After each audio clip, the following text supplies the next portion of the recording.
प्रिय विद्यार्थियों, कल मैं आप लोगों को जनसंख्या वृद्धि से लेकर धार्मिक ढांचा के बारे में बताया था या पढ़ाया था।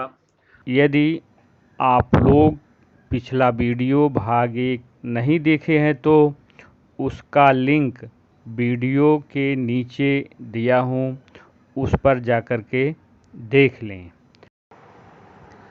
मानव विकास ह्यूमन डेवलपमेंट।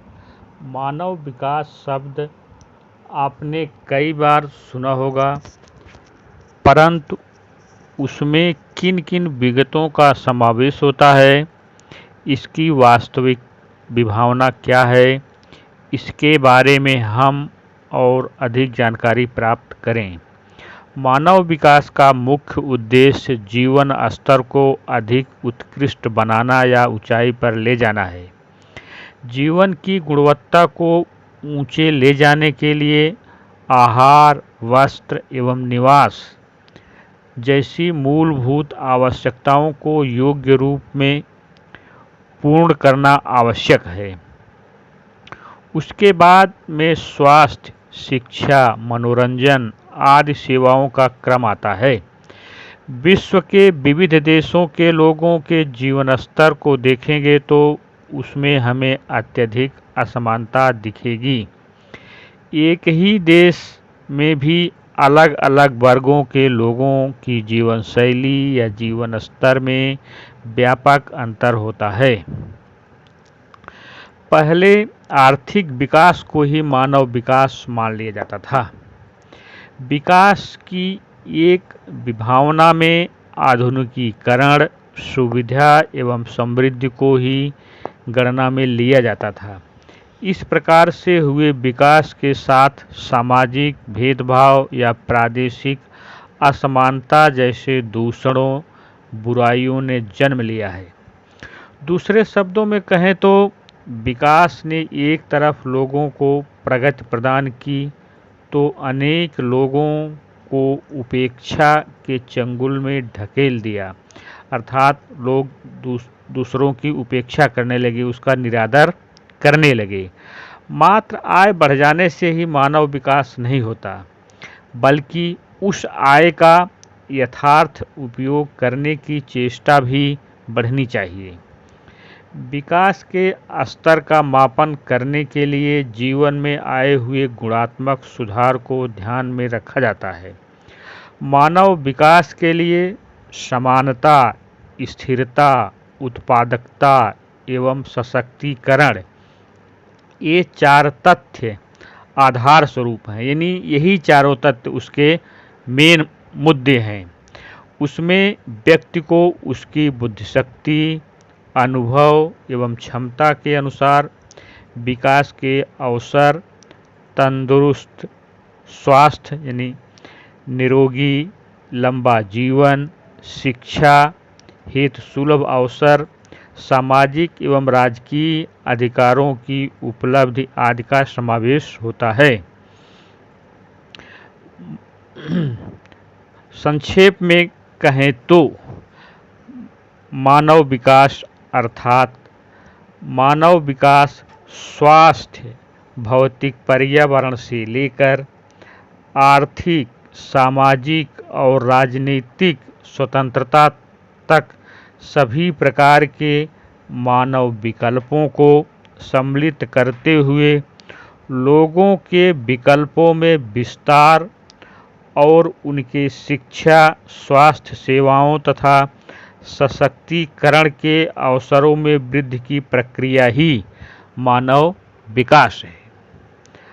अब मानव विकास की मापन यानी मानव विकास को किस तरह से मापते हैं, उसके बारे में चर्चा करते हैं। मानव विकास की संकल्पना एवं उसके मापन की प्रविधि नोबेल पुरस्कार से सम्मानित भारतीय मूल के अर्थशास्त्री अमर्त्य सेन एवं पाकिस्तान के महबूब उल हक ने इसके मापन के महत्वपूर्ण योगदान विकसित किया।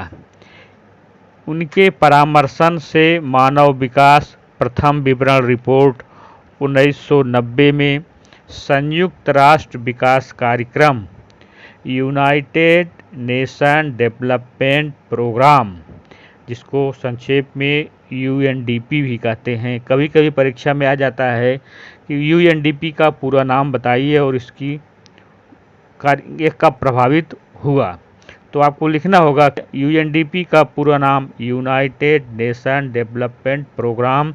इसकी स्थापना 1990 में संयुक्त राष्ट्र कार्यक्रम में हुई। यह रिपोर्ट प्रतिवर्ष प्रकाशित होती है। उसमें अलग अलग देशों के विभिन्न निर्देशकों के आधार पर सूचकांक निश्चित किया जाता है। औसत आयुष यानी उम्र, शिक्षा प्राप्ति एवं जीवन स्तर, ऐसे 3 निर्देशकों द्वारा मूल्यांकन होता है। यानी मानव विकास का मापन जो है इन 3 चीज़ों पर होता है। अपेक्षित आयुष सूचकांक, शिक्षा सूचकांक और आय सूचकांक, इन्हीं के आधार पर होता है। जैसे अपेक्षित आयुष सूचकांक स्वास्थ्य शिक्षा को दीर्घ आयुष्य यानी उम्र के मापन के लिए नवजात शिशु का जन्म से लेकर अपेक्षित आयुष की गणना में लिया जाता है, अर्थात लंबा और सुखमय जीवन जीना ही आयुष का सूचकांक होता है। दूसरा है शिक्षा सूचकांक, जिसमें विद्यालयी वर्षों में 25 वर्ष के व्यक्तिगत द्वारा बिताए गए वर्षों एवं अपेक्षित विद्यालयी वर्षों में 5 वर्ष का बालक अपने जीवन में कितने वर्ष विद्यालय में व्यतीत करेगा, इन 2 बातों का ध्यान में लिया जाता है और इसके आधार पर संपूर्ण रूप से शिक्षा के प्रमाण के गुणात्मक पहलू का मूल्यांकन कर सकते हैं। अर्थात शिक्षा सूचकांक मतलब अच्छी शिक्षा प्राप्त करना। अब तीसरा है आय सूचकांक। जीवन निर्वाह के मापन के लिए प्रति व्यक्ति आय सरल घरेलू उत्पाद, जिसको अंग्रेजी में जीडीपी, ग्रोस डोमेस्टिक प्रोडक्ट, सरल घरेलू उत्पाद को आय के साथ प्रस्थापित करके उसकी गणना की जाती है। यानी जिनकी लंबी आयु होगी, ऊंची शिक्षा होगी, उनको ही अच्छी नौकरी मिलेगी, उन्हीं की अच्छी आय भी होगी। यानी इन 3 चीज़ों को मिलाकर के मानव विकास का सूचकांक का मापन किया जाता है। ऊपर के 3 निर्देशों के आधार पर गणना करके 0 से 1 के बीच के सूचकांक का निर्धारण किया जाता है। यह सूचकांक किसी भी देश के लिए मानव विकास के अधिकतम 1 पूर्णांक तक पहुंचने का अंतर दर्शाता है। अंक देश देश के बीच के मानव विकास अंतर को प्रतिबिंबित करता है।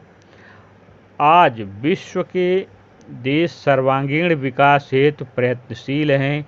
ऐसे समय में मानव विकास की अवगणना किसी भी देश को स्वीकार नहीं है।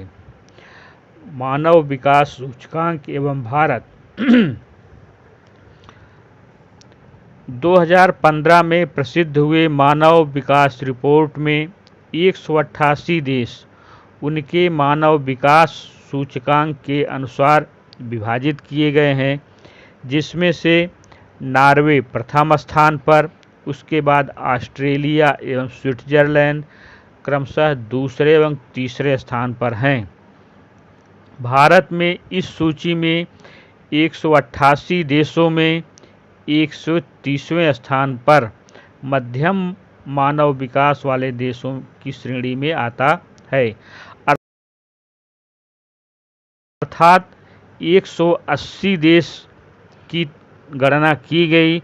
उन 180 देशों में भारत का स्थान 130वां है, यानी इसकी स्थिति ऐसी है। पहले की तुलना में भारत का स्थान क्रम आगे बढ़ रहा है। हमारे पड़ोसी देशों में श्रीलंका का 73वां स्थान तथा मालदीव का 104वां स्थान है। ये दोनों देश मानव विकास के क्षेत्र में भारत से आगे हैं, यानी श्रीलंका और मालदीव ये दोनों पड़ोसी देश अपने हैं। इन दोनों देशों की मानव विकास सूचकांक अब हमसे आगे है। इस सूची में भूटान, बांग्लादेश, नेपाल, पाकिस्तान, म्यांमार एवं अफगानिस्तान भारत से पीछे हैं। ये जो है 2015 की रिपोर्ट है। यह हर साल सुनिश्चित की जाती है। अब 2019 में रिपोर्ट आ गई है, उसमें टोटल देश 189 हो गए हैं, जिसमें भारत जो है 129वें स्थान पर आया है। इससे यह प्रतीत होता है कि भारत का विकासांक जो है वो बढ़ रहा है। अब भारत की जनसंख्या विषयक नीति के बारे में चर्चा करते हैं। तो भारत की जनसंख्या विषयक नीति 2000। हमारे देश में जनसंख्या नीति बनाने का प्रस्ताव 1960 में प्रस्तुत किया गया था। उसके बाद 1976 में देश की प्रथम जनसंख्या नीति की घोषणा की गई थी। बहुत इम्पॉर्टेंट लाइन है। 1976 में देश की प्रथम जनगणना की घोषणा की गई थी। ये प्रश्न पूछ सकते हैं।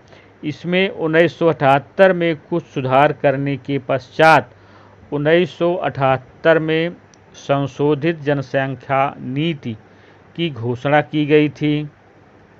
केंद्र सरकार द्वारा 15 जनवरी 2010 के दिन घोषित जनसंख्या नीति के अनुसार 2045 तक जनसंख्या वृद्धि के दर को स्थिर करने के उद्देश्य की परिपूर्ति के लिए सुझाए गए मुख्य उपाय इस प्रकार हैं, जो निम्नलिखित हैं।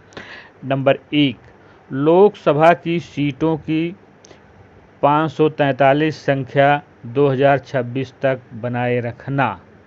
नंबर 2, जीवित पैदा हुए नवजात शिशुओं में मृत्यु दर प्रति 1030 से नीचे ले जाना।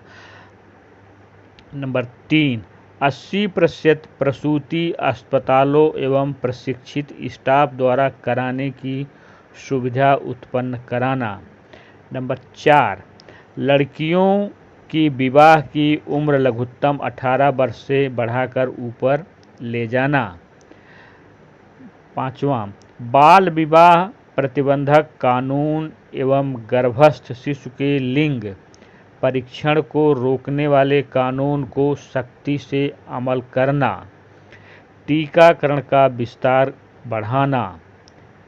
जनसंख्या नीति के अमलीकरण के लिए प्रधानमंत्री की अध्यक्षता में एक राष्ट्रीय आयोग की स्थापना करना। संक्षेप में, जनसंख्या नीति के अमल से देश में सामुदायिक स्वास्थ्य की स्थिति में सकारात्मक सुधार के अतिरिक्त अन्य उद्देश्य भी शामिल हैं। कुछ थोड़ी जानकारी मैं आप लोगों को और देना चाहता हूँ। जैसे जनसंख्या वृद्धि के बारे में मैंने आपको बता दिया। अब जनसंख्या वृद्धि दर क्या है, इसके बारे में थोड़ा बताता हूँ। जनसंख्या वृद्धि अर्थात जनगणना के समय बस्ती वृद्धि में जो बढ़ोतरी होती है उसे जनसंख्या वृद्धि दर के नाम से जाना जाता है।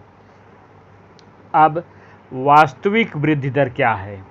वास्तविक वृद्धि दर अर्थात जन्म दर एवं मृत्यु दर के साथ साथ स्थानांतरण होने से जो जनसंख्या में वृद्धि होती है उसे वास्तविक वृद्धि दर कहते हैं। इस प्रकार से विद्यार्थियों अब पाठ 2 अपना जो है पूर्ण रूपेण से पूरा हो गया है। मुझे उम्मीद है कि आप लोगों को समझ में आ गया होगा।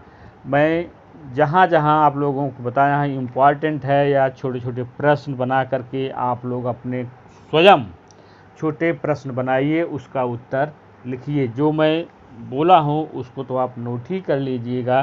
स्वाध्याय के जो प्रश्न हैं पूरे उनको लिख लीजिएगा।